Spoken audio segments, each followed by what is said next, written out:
Hello friends, मेरा नाम सतीश चंद्रा है और आप सभी लोगों का प्रकृति आईएएस के इस चैनल में बहुत बहुत स्वागत है।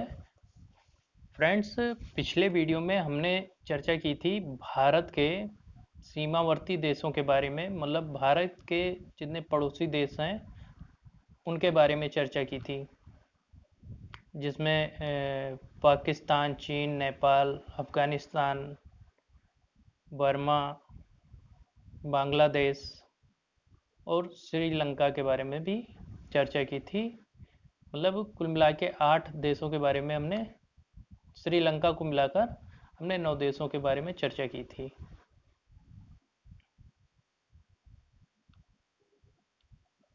ओके फ्रेंड्स, और आज का हमारा ये टॉपिक है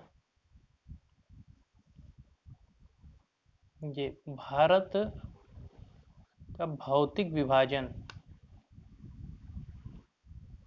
और इसमें ये है टॉपिक भारत के प्राकृतिक प्रदेश। ओके फ्रेंड्स, और ये इसका नोट्स है।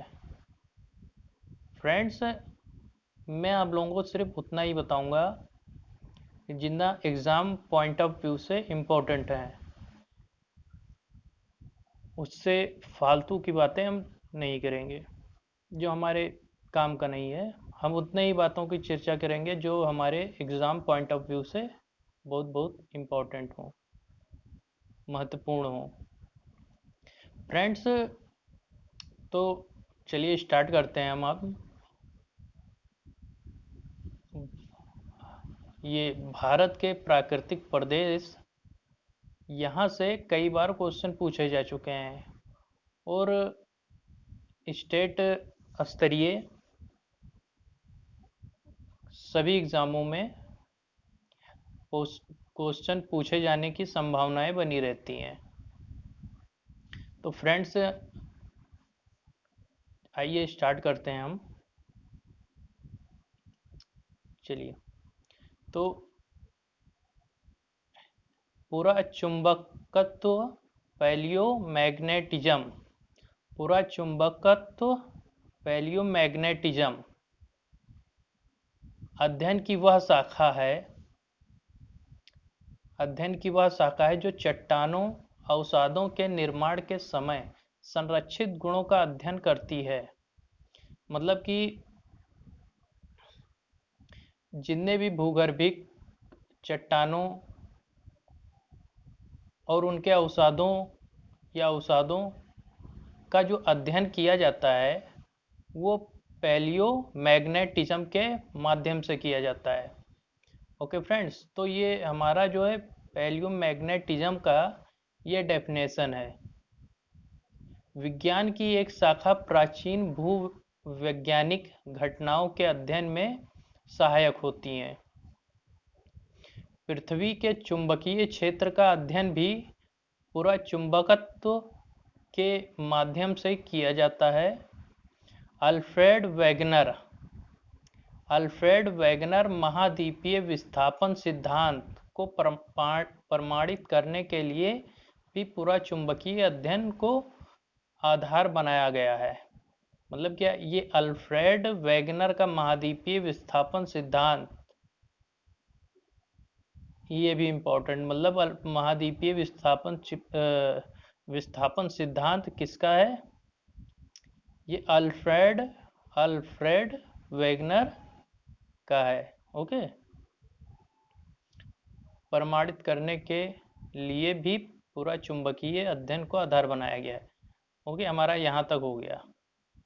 महाद्वीपीय विस्थापन सिद्धांत के अनुसार भारतीय स्तर पर गोंडवाना लैंड का भाग है। मतलब महाद्वीपीय विस्थापन जो अल्फ्रेड वैगनर ने दिया था, विस्थापन सिद्धांत, इसके अनुसार क्या है ना, भारतीय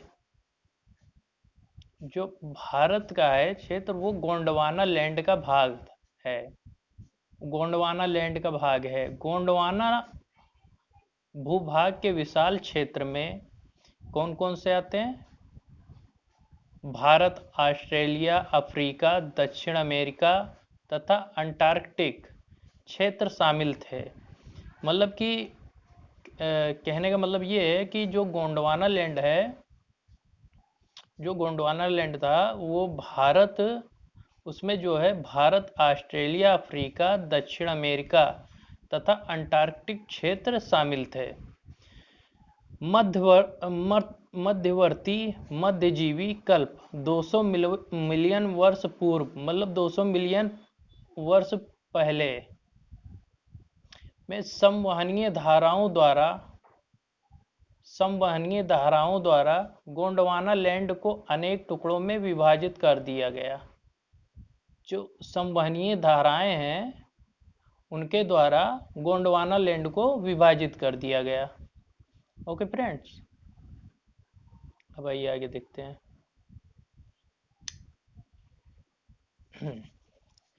इस विभाजन के फलस्वरूप भारतीय प्लेट गोंडवाना भूमि से अलग होने के बाद उत्तर दिशा की ओर विस्थापित होने लगी। मतलब गोंडवाना लैंड जो है, तो विभाजन जब हुआ तो भारतीय प्लेट उत्तर दिशा की ओर विस्थापित होने लगी। तो मतलब उत्तर दिशा, मतलब ये हमारा जो है, मान लीजिए ये पूरब है, ये पश्चिम है, ये उत्तर, तो ऊपर मतलब विस्थापित होने लगी। तो उत्तर दिशा की ओर विस्थापन के परिणाम स्वरूप भारतीय प्लेट अपने से अधिक मतलब भारतीय प्लेट जो है अपने से अधिक विशाल प्लेट यूरेशियन प्लेट से टकराई। जब वो उत्तर दिशा की ओर विस्थापन होने लगा तो जो यूरेशियन प्लेट उस प्लेट से टकराई। इस टकराव के कारण इन दोनों प्लेटों में भारतीय तथा यूरेशियन के बीच स्थित, देखो भारतीय यूरेशियन प्लेट जो है, ये मान लीजिए यूरेशियन प्लेट है और ये भारतीय प्लेट है, ठीक है। भारतीय प्लेट है, तो भारतीय प्लेट और यूरेशियन प्लेट इन दोनों में टकराव हुआ और बीच में स्थित तैथिस सागर के अवसादी चट्टान वलित होकर हिमालय तथा पश्चिम एशिया की पर्वतीय श्रृंखला के रूप में विकसित हो गए। मतलब कि तैथिस सागर जो है कि अवसादी चट्टान थे वो वलित होने लगे, ठीक है। वलित होकर हिमालय तथा पश्चिम एशिया मतलब ये इधर पश्चिम एशिया की पर्वतीय श्रृंखला के रूप में विकसित हो गए। हिमालय की पूरी पर्वत श्रृंखला एक युवा हिमालय की एक युवा स्थलाकृति को दर्शाता है। मतलब कि जो युवा का शब्द प्रयोग हुआ है, तो मतलब इसका मैंने कहने का मतलब ये है कि जो है अभी भी हिमालय जो है बढ़ रहा है ऊपर की ओर, अभी भी हिमालय बढ़ रहा है। तो युवा स्थलाकृति को दर्शाती है। इसमें ऊंचे शिखर, गहरी घाटियां, इसमें जो है ऊंचे शिखर, गहरी घाटियां तथा तेज बहने वाली नदियां हिमालय के तराई क्षेत्र में पाताल तोड़ कुएं भी पाए जाते हैं। तो हिमालय क्षेत्र में जो है पाताल तोड़ कुएं भी पाए जाते हैं। ओके, तो तैथिस सागर के हिमालय के रूप में ऊपर उठने तथा प्रायद्वीपीय पठार के उत्तरी किनारे के नीचे प्रायद्वीपीय पठार के उत्तरी किनारे के नीचे धंसने के कारण वृहद द्रोणी का इसको इंग्लिश में कहते हैं बेसिन, वृहद द्रोणी का निर्माण हुआ। वृहद द्रोणी का निर्माण हुआ। समय के साथ साथ यह बेसिन, यह द्रोणी उत्तर के पर्वतों एवं प्रायद्वीपीय पठारों से बहने वाली नदियों के अवसादी निक्षेपों को के द्वारा क्या चाहिए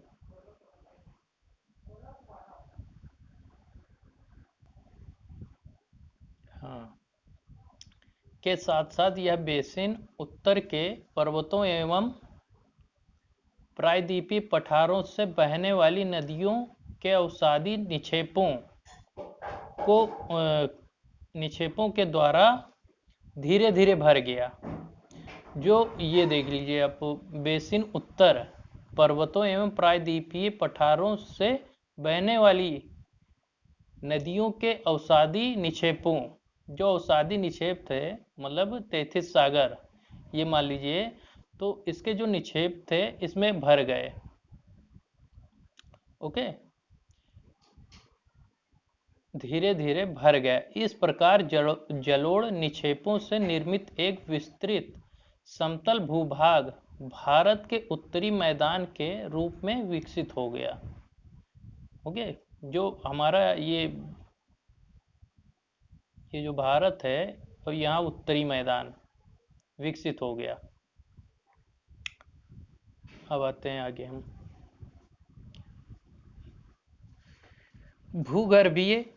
भूगर्भीय रूप में प्रायद्वीपीय पठार पृथ्वी की सतह का प्राचीनतम भाग है। जो भूगर्भीय प्रायद्वीपीय पठार पृथ्वी की सतह का प्राचीनतम भाग है। प्रायद्वीपीय भाग भारत का सर्वाधिक स्थिर भाग है। प्रायद्वीपीय भाग भारत का सर्वाधिक स्थिर भाग है। प्रायद्वीपीय पठार आग्नेय तथा रूपांतरित, देखिए प्रायद्वीपीय पठार आग्नेय और रूपांतरित शैलों वाली कम ऊंची पहाड़ियों एवं चौड़ी घाटियों से बना है। तो देखिए ये प्रायद्वीपीय पठार हमारा किससे बना है? आग्नेय रूपांतरित शैलों वाली कम ऊंची पहाड़ियों एवं चौड़ी घाटियों से बना है। मेघालय पठार प्रायद्वीपीय पठार का बहिर्शायी मतलब आउटलियर बहिर्शायी है। यह एक समतल भूमि है जो भ्रंशन के कारण भारतीय प्रायद्वीप से मालदा गैप भारतीय प्रायद्वीप से मालदा गैप द्वारा पृथक हो गया है। भारत के पश्चिमी तट का निर्माण भूमि के उत्थान, भारत का जो पश्चिमी तट है, मतलब पश्चिमी तट क्या, पश्चिमी तट ये है, ठीक है, इधर भारत का जो है भारत का के पश्चिमी तट का निर्माण भूमि के उत्थान एवं निर्गमन, जो पश्चिमी तट का निर्माण हुआ भूमि के उत्थान एवं निर्गमन के कारण हुआ। ओके, भारत की भूमि बहुत अधिक भौतिक विभिन्नताओं को दर्शाती है। भौतिक विभिन्नताओं को दर्शाती है। जो भारत की भूमि है इसमें बहुत विभिन्नताएं हैं। इसलिए भारत को 4 प्राकृतिक प्रदेशों में विभाजित किया जाता है। ओके, उत्तर का पर्वतीय क्षेत्र, फिर दूसरा है विशाल मैदान, फिर प्रायद्वीपीय पठार तथा तट एवं द्वीप। इसके अतिरिक्त भारत को शैल स्तर क्रम को उच्चावच और विवर्तनिक प्रक्रमों के आधार पर 3 प्रमुख और 6 उप भौतिक भू आकृतिक प्रदेशों में बांटा गया। ओके, ना हो गया, ये देख लीजिए जो है भारत के भू आकृतिक प्रदेश। तो हमारा ये जो है कश्मीर वाला ऊपर उत्तर का पर्वतीय क्षेत्र है, और ये है पश्चिम की ओर जो है मरुस्थल, थार मरुस्थल। ओके। ये सिंधु गंगा का मैदान है। सिंधु गंगा का मैदान है ये सिंधु गंगा का मैदान। और ये पूर्वोत्तर हिमालय, ये है इतना पूर्वोत्तर हिमालय। ओके। और ये पूर्वी तटीय मैदान है ये पश्चिमी तटीय मैदान। और ये हमारा लक्षद्वीप है, ये हमारा श्रीलंका है, और ये अंडमान एवं निकोबार द्वीप समूह है। ओके। और ये मध्य उच्च भूमि है, मध्य उच्च भूमि, दक्कन का पठार है ये। ओके फ्रेंड्स, तो इन सारी बातों की हमने चर्चा की है।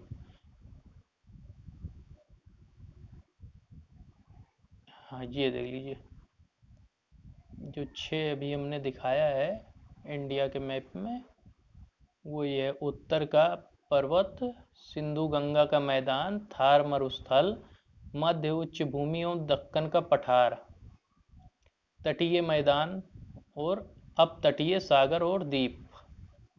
तो ये सारे यहाँ से हमारे प्रीवियस ईयर पेपर में जो है, जिसकी हम चर्चा कर रहे हैं, इसमें ये पूछा जा चुका है और आगे पूछे जाने की संभावनाएं बनी रहती हैं यहाँ से। ओके।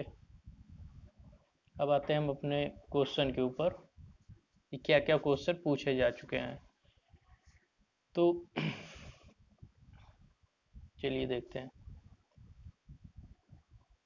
प्रश्न नंबर 1 है हमारा, भारत से उपबंध पूरा चुंबकीय, ये पूरा है, पूरा चुंबकीय परिणामों से संकेत मिलते हैं। देखिए, अब देख लीजिए, ये पूरा चुंबकीय परिणामों से संकेत मिलते हैं कि भूतकाल में भारतीय स्थल पिंड का है।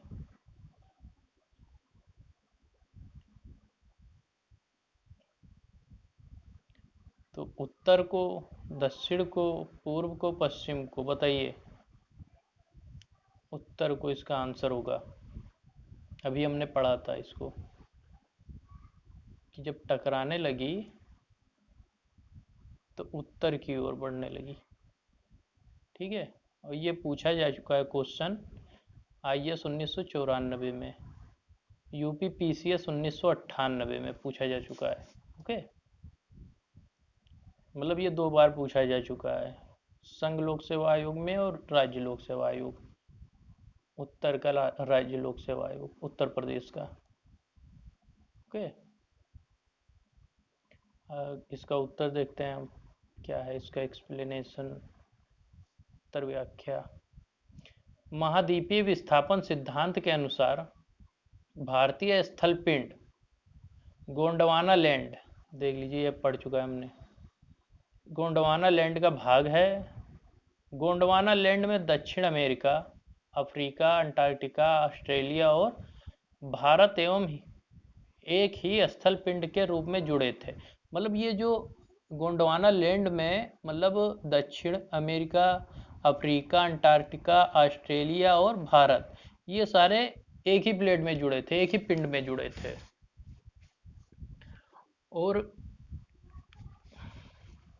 मध्यवर्ती मध्यजीवी कल्प 200 मिलियन वर्ष पूर्व, 200 मिलियन वर्ष पूर्व में गोंडवाना लैंड के विशाल भूखंड का विखंडन हुआ। मतलब ये टूटा। गोंडवाना लैंड के विशाल भूखंड का विखंडन हुआ, जिसमें जो है भारतीय स्थल भारतीय स्थल उत्तर की ओर विस्थापित होने लगी। मतलब जब विखंडन हुआ तो ये उत्तर की ओर बढ़ने लगा। तो इस तरह हमारा पहला आंसर सही है। ओके फ्रेंड्स, अगला क्वेश्चन क्या है। हाँ, भारतीय उपमहाद्वीप मूलतः एक विशाल भूखंड का भाग था, जिसे, बताइए।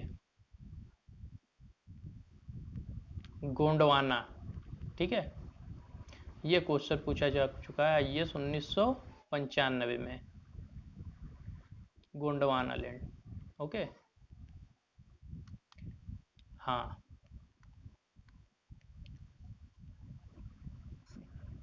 बताइए ये, अब ये बताइए, ये तो आसान है, इसको तो हम बता ही सकते हैं। भारत कितने प्राकृतिक प्रदेशों में विभाजित है? पहला है 4, दूसरा है 6, तीसरा है 7, चौथा है 8। ये क्वेश्चन RAS RTS 1996 में पूछा जा चुका है। ओके, भारत हमारा 4 प्राकृतिक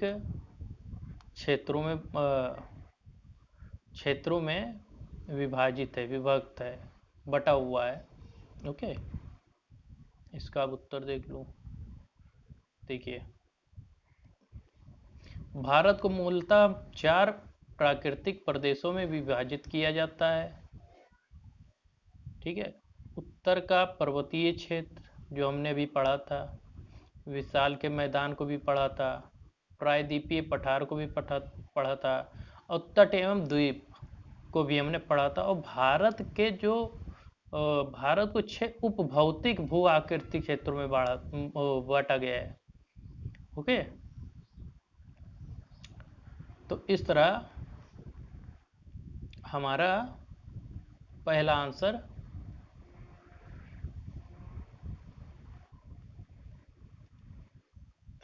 सही है, जो है इस तरह पहला आंसर हमारा सही है। आगे की ओर, उत्तराखंड के किस भाग में पाताल तोड़ कुएं, ये क्वेश्चन कई बार पूछा जा चुका है। उत्तराखंड के किस भाग में पाताल तोड़ कुएं पाए जाते हैं, बताइए। भाबर क्षेत्र में, तराई क्षेत्र में, शिवालिक पहाड़ियों में, उपयुक्त में से कोई नहीं। उत्तराखंड PCS में ये 2006 में क्वेश्चन पूछा जा चुका है। तो ऑप्शन तो इसका सही बी है, बाकी सब गलत हैं। तो इसका हम उत्तर व्याख्या देखते हैं क्या है। पाताल तोड़ कुओं ऐसे प्राकृतिक जल स्रोत हैं, देख लीजिए यहाँ पे बहुत रोचक है ये। पाताल तोड़ कुएं ऐसे प्राकृतिक स्रोत होते हैं जो धरातल से स्वतः ऊपर प्रकट होते हैं, मतलब धरातल से ऊपर की ओर पानी निकलता है, प्रकट होते हैं, और सतह पर जल निकलता रहता है, परंतु जल स्रोतों तथा पाताल तोड़ कूप में अंतर होता है। जल स्रोतों पाताल तोड़ कूप में अंतर होता है। प्रथम में जल स्वतः ऊपर आ जाता है, पहले जो जल है ऊपर आ जाता है। दूसरे के लिए पाताल तोड़ कूप में मनुष्य को धरातलीय सतह पर पहले कुआं खोदना पड़ता है। मतलब दूसरे बार में जब सतह, मतलब पानी ऊपर की ओर आ जाता है, जल ऊपर की ओर आ जाता है, तो मनुष्य को धरातलीय सतह पर कुआं खोदना पड़ता, मतलब कुआं खोदते नहीं है बोल लो पानी निकालने के लिए। अब तो खैर ऐसा नहीं है, पड़ता है, और बाद में जल स्वतः निकलने लगता है। मतलब कुछ दूरी तक, कुछ फीट तक हम खुदाई करते हैं तो पानी अपने आप ऊपर की ओर निकलने लगता है। पाताल तोड़ कुआं भारत में तराई क्षेत्र में मिलता है, पाए जाते हैं। ओके, तो हमने अभी बताया था इसका ऑप्शन जो है बी। ओके, अब आते हैं ये क्वेश्चन नंबर 5 पे। क्वेश्चन नंबर 5 पे आते हैं हम। यदि हिमालय पर्वत श्रेणी यह नहीं होती तो भारत पर सर्वाधिक संभाव्य भौगोलिक प्रभाव क्या होता। मेंस का भी बन सकता है यहाँ से। ये यहाँ मेंस का भी बन सकता है। यदि हिमालय पर्वत श्रेणी नहीं होती तो भारत पर सर्वाधिक संभाव्य भौगोलिक प्रभाव क्या होता। कथन इसका देखते हैं हम। देश के अधिकांश भाग में साइबेरिया से आने वाली शीत लहरों का अनुभव होता। तो ये तो सही है हमारा। ठीक है, ये साइबेरिया जो हमारा हिमालय है वो साइबेरिया के ठंडी हवाओं को रोकता है। सिंधु गंगा मैदान इतनी सुविस्तृत जलोढ़ मृदा से वंचित होती। ठीक है, ये भी सही है। मानसून का प्रतिरूप वर्तमान प्रतिरूप से भिन्न होता। हाँ, ये भी सही है। ठीक है, तो जो है ये तीनों कथन हमारा सही लगता है। ठीक है, उपयुक्त कथनों में से कौन सा इससे सही है या है, बताइए। केवल एक, केवल दो, एक और तीन, केवल दो और तीन, एक, दो और तीन, एक, दो और तीन। अब इसका हम देखते हैं उत्तर क्या है। देख लीजिए उत्तर क्या है व्याख्या में। यदि हिमालय पर्वत श्रेणियां नहीं होती तो भारत के अधिकांश भाग में साइबेरिया से आने वाली शीत लहरों का अनुभव होता। ठीक है, सिंधु गंगा मैदान कितनी सुविस्तृत जलोढ़ मृदा से वंचित होती। ठीक है, सही है ना। दूसरा ऑप्शन। मानसून का प्रतिरूप, मानसून का जो प्रतिरूप है वर्तमान का, वर्तमान प्रतिरूप से भिन्न होता। जो जिस तरह मानसून हमारे देश में पाए जाते हैं, अगर हिमालय ना होता तो उस तरह का मानसून भी ना होता, इस तरह का जो वर्तमान समय में है। ठीक है, अब आगे की ओर देखते हैं हम। अगला क्वेश्चन है, भारत में भूआकारों की रचना, हाँ, की रचना के संबंध में निम्नलिखित कथनों पर मनन कीजिए। निम्नलिखित कथनों पर मनन कीजिए। चलिए देखते हैं। संरचनात्मक दृष्टि से मेघालय पठार दक्कन पठार का ही विस्तारित भाग है। कश्मीर घाटी की रचना एक समभिन्नति में हुई है। ठीक है, गंगा मैदान की रचना एक अग्रगर्त में हुई है। गंगा मैदान की रचना। हिमालय की उत्पत्ति प्लेट, हिमालय की उत्पत्ति प्लेट, यूरेशियन प्लेट तथा चीन प्लेट। तो ये कथन हमारा गलत है, क्योंकि जो हमने महाद्वीपीय विस्थापन सिद्धांत पढ़ा था अभी थोड़ी देर पहले, तो उसमें क्या है ना कि अगर हिमालय की उत्पत्ति भारतीय प्लेट, यूरेशियन प्लेट, ये दोनों ही सिर्फ होते तब तो ये ऑप्शन मेरा सही था। इसमें क्या है कि चीनी प्लेट के त्रिकोणीय अभिसरण के फलस्वरूप हुई है। तो इसमें क्या आ गया ना, चीनी प्लेट। तो चीनी प्लेट की तो कोई चर्चा हुई नहीं है। तो इसका ऑप्शन क्या है, इसका ऑप्शन सही होगा एक, दो, तीन। तो इन कथनों में से कौन सा कथन सही है, तो बताओ। एक, दो तथा तीन, पहला कथन सही है इसका, बाकी गलत है, क्योंकि इसमें ही त्रुटि, चौथे कथन में त्रुटि है। त्रुटि ये है चीनी प्लेट इसमें आ गया। और ये पूछा गया था बीपीएससी 2005 में, बिहार पीसीएस में 2005 में पूछा गया था ये क्वेश्चन। ठीक है, तो इसका हम व्याख्या देखते हैं क्या है। हाँ, देख लीजिए इसमें उत्तर। मेघालय पठार प्रायद्वीपीय पठार का बहिर्शाही है। यह एक समतल भूमि है जो भ्रंशन के कारण भारतीय प्रायद्वीप से मालदा के द्वारा पृथक होता है। मतलब भारतीय प्रायद्वीप से मालदा के द्वारा पृथक होता है। ठीक है, यहां से कथन बन सकते हैं आगे हो सका आने वाले एग्जाम में। अतः कथन एक सही है। ठीक है, कश्मीर घाटी की रचना हिमालय की समभ्यंती में ही हुई है, अतः कथन दो भी सही है। ठीक है,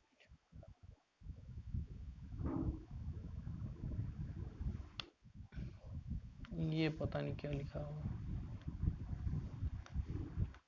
अनुसार गंगा के विशाल मैदान की मिस्टेक हो जाता है टाइपिंग में। ठीक है, अनुसार गंगा के विशाल मैदान की उत्पत्ति तब हुई जब प्रायद्वीपीय के दृढ़ भूखंड ने हिमालय के दक्षिण की ओर को रोका, तो हिमालय के उच्च वर्गों के समक्ष एक अग्रगर्त फोर्स डीप पैदा हो गया। यह अग्रगर्त एक विशाल भूसन्निधि की भांति था, हिमालय से निकलने वाली नदियों द्वारा निरंतर लाए जा रहे अवसादों से बना। ये इसमें देखिए, यह अग्रगर्त धीरे धीरे भरता रहा। ठीक है, यह अग्रगर्त धीरे धीरे भरता रहा, बाद में इसी में विशाल मैदानों का निर्माण हुआ। जो अवसाद लाए जा रहे थे, बाद में इसी से विशाल मैदानों का निर्माण हुआ, अतः कथन तीन भी सही है। मतलब उसमें ये चीन की प्लेटें इन्वॉल्व थी, तो इसलिए ये कथन गलत हो गया, वरना ये भी सही हो जाता। हाँ, हिमालय की उत्पत्ति भारतीय प्लेट और यूरेशियन प्लेट के टकराव से हुई है, देख लीजिए। हिमालय की उत्पत्ति भारतीय प्लेट और यूरेशियन प्लेट की टकराव से हुई है। चीनी प्लेट का वितरण प्लेट टेक्टोनिक सिद्धांत में नहीं है, अतः कथन चार गलत है। अगला क्वेश्चन मेरा ये है, निम्न में से कौन सा कथन असत्य है? मतलब इनमें से हमें सत्य को निकालना है और सत्य को अलग कर देना है। असत्य है। निम्न में से कौन सा कथन असत्य है? भौमिकीय दृष्टि से प्रायद्वीपीय क्षेत्र भारत का सबसे प्राचीन भाग है। हिमालय विश्व में सबसे नवीन वलित पर्वतों को प्रदर्शित करता है। सही है। भारत के पश्चिमी समुद्र तट का निर्माण नदियों की जमाव क्रिया द्वारा हुई। ठीक। भारत में गोंडवाना शिलाओं में कोयला का बृहत्तम भंडार है। कौन सा आंसर है? ये लोअर पीसीएस में, लोअर सबऑर्डिनेट 2004 में ये पूछा गया था। क्या है?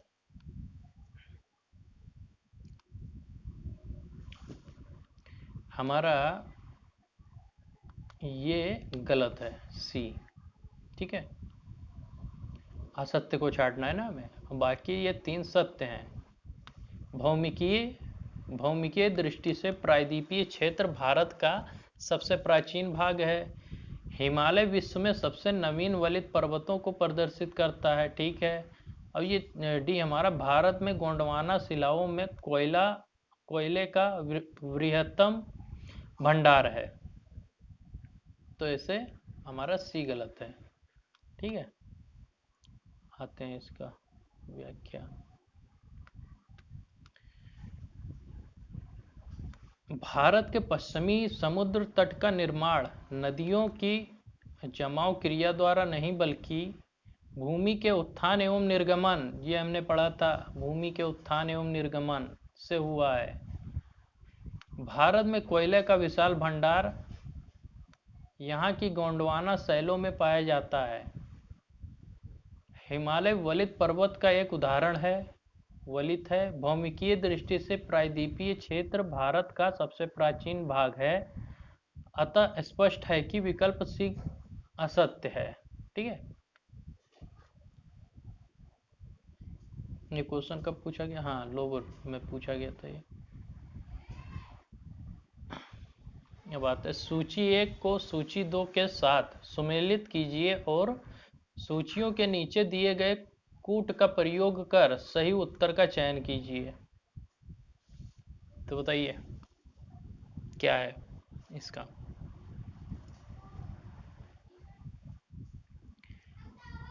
इसका क्या हो सकता है? दक्कन ट्रेप,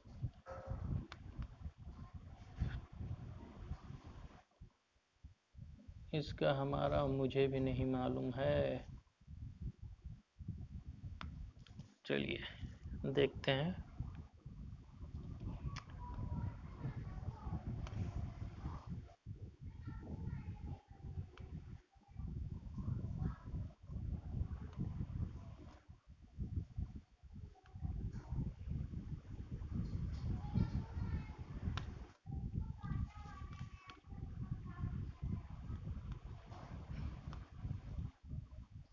दक्कन ट्रैप तो 30, क्रीटेशियस आदि नूतन, और देखते हैं बी का। इसका ये है, ठीक। अब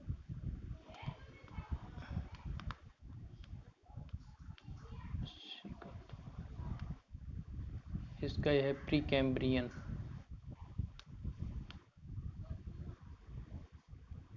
इसका ये है प्री कैम्ब्रियन आरावली और नर्मदा ताप्ती। देखिए कंफ्यूज कैसे करता है।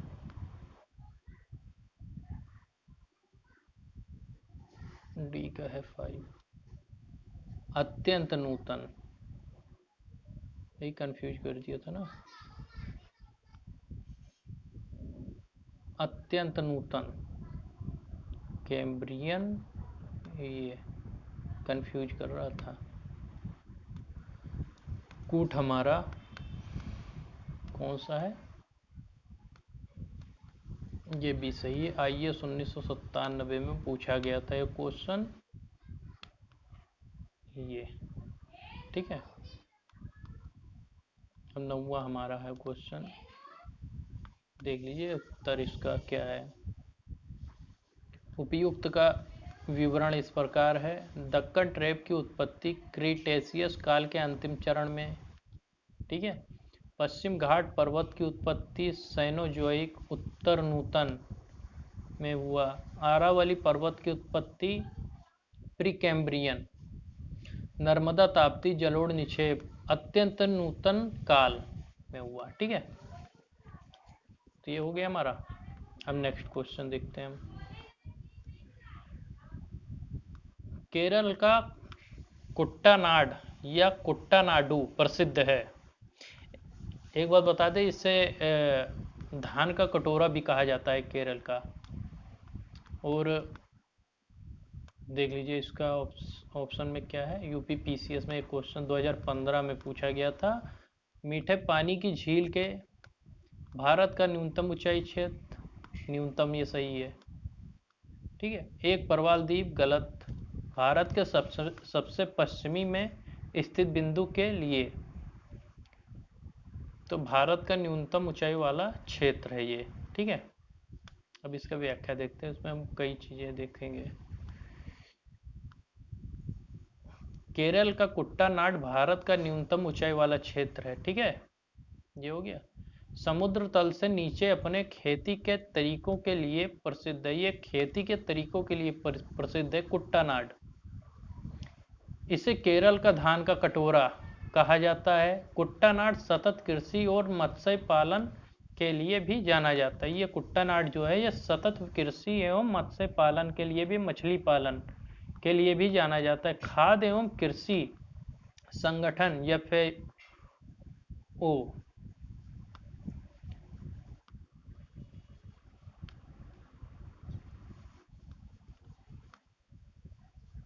ठीक है, द्वारा कुट्टानाड की खेती तरीकों को वैश्विक महत्वपूर्ण विरासत प्रणाली है, GIAS घोषित किया गया है। कृषि विरासत प्रणाली,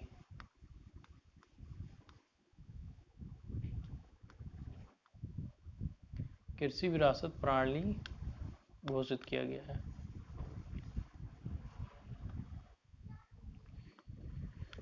तो friends, thank you so much, आप लोगों का बहुत बहुत धन्यवाद। फ्रेंड्स, अगर कोई भी त्रुटि हो हमारी वीडियो में, कोई भी गलत हो, कुछ भी गलत हो, तो आप नीचे कमेंट बॉक्स में कमेंट कर दीजिए, और अगर अच्छा लगा हो तो सब्सक्राइब एवं लाइक करें। ओके फ्रेंड्स, धन्यवाद।